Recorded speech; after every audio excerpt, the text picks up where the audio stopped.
आपण रताळ्याचा शिरा बनवणार आहे। त्याच्यासाठी मी अर्धा किलो रताळी घेतल्या।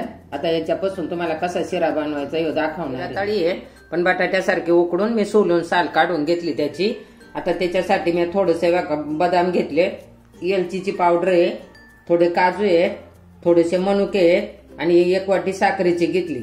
कारण हे रताळी गोड असतात, तुम्हाला जसं गोड लागेल ना तसं तुम्ही टाकू शकता।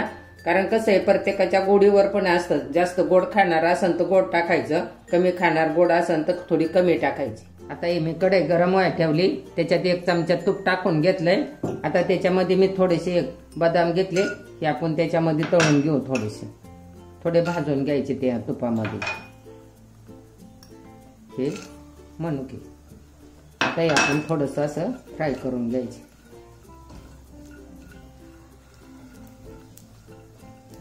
हे छान भाजून झाले बघा आपलं। आता हे मी काढून घेते एका ताटलीमध्ये। आता हे आपण काढून घेऊ। आता आपण थोडंसं अजून तूप टाकायचं आणि आता आपल्याला रताळी याच्यामध्ये चांगली परतून घ्यायची। आता ही रताळी आहेत ना आपण छान याच्यामध्ये परतून घेणार।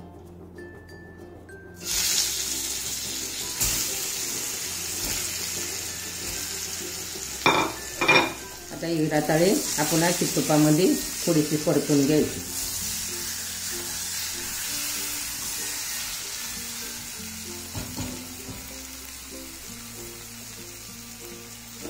आणि आपल्याला ना जशी अशी फोडून घेता येते ना तशी अशी फोडून घ्यायची बघा। अशी सगळी मॅश करून घ्यायची आहेत। आता आपल्याला छान आपली तुमच्याकडे जे बारीक भेटेल ना करायला त्याने अशी बारीक करून घ्यायची, छान अशी दाबून छान बारीक करायची अशी।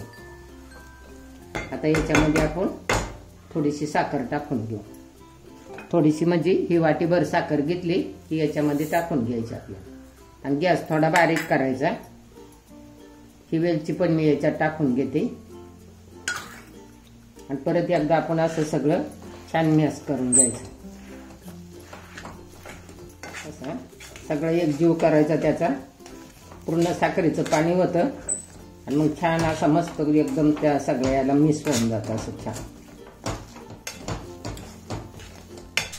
हे बघा हे असं छान आपलं मस्त बघा किती छान झालंय। आता हे एकजीव झाला सगळ्याचा आणि एकदम असं आपण थोडासा पाहिजे असा चमच्याने घेऊन थोडासा खाऊन बघायचा। तुम्हाला जर वाटलं ना साखर कमी आहे त्याच्यात तर तुम्ही थोडी साखर वाढवू शकता अजून।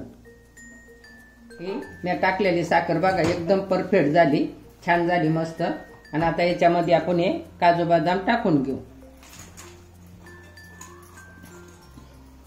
आणि हे रताळ्याचा शिरा आहे ना तुम्ही कधी पण जर उपासाला तुम्हाला वाटलं साबुदाणा आपल्याला नाही जमत तर तुम्ही ही रताळी आणून असा मस्त पैकी आणि लय पटकन होतोय शिरा बघा। असा किती छान झाला, आता खूप मस्त झालाय बघा। उपासासाठी ना खूप छान आहे, तुम्ही कुठल्याही उपासाला करून खाऊ शकता। लहान मुलांना पण तुम्ही घालू शकता, लहान मुलांसाठी तर खूप चांगलं आहे।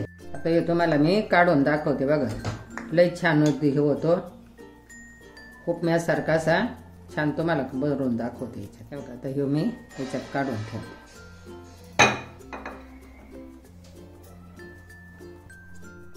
हे असं झाला बघा आपला रताळ्याचा शिरा आणि तुम्ही नक्की करून बघा। लहान मुलांसाठी ना खूप छान आहे आणि उपासासाठी पण चांगला आहे। ज्याला शाबूस तांदूळ चालत नसतील ना त्यांनी असं रताळी आणायची आणि त्याचा शिरा बनवायचा, खायला पण खूप छान आणि शरीरासाठी पण खूप छान आहे। लहान मुलांना कधी खायचं माहिती नसतं रताळी।